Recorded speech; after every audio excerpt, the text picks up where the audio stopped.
নমস্কার। কবি নীরেন্দ্রনাথ চক্রবর্তীর লেখা কবিতা উলঙ্গ রাজা।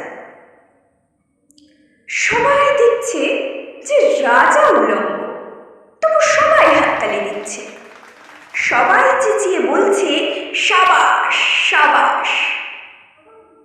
কারো মনে সংস্কার, কারো ভয়, কেবল নিজের বুদ্ধি অন্য মানুষের কাছে বন্ধক দিয়েছে।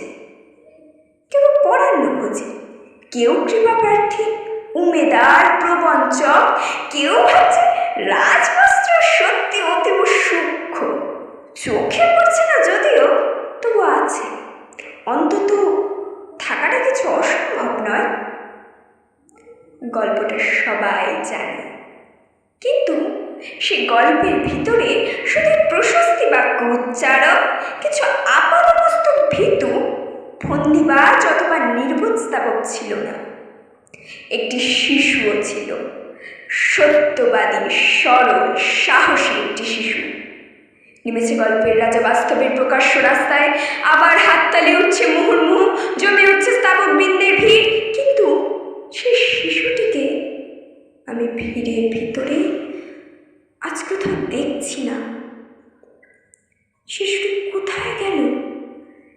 কেউ কি কোথাও তাকে কোনো পাহাড়ের গোপন গুহায় লুকিয়ে রেখেছে?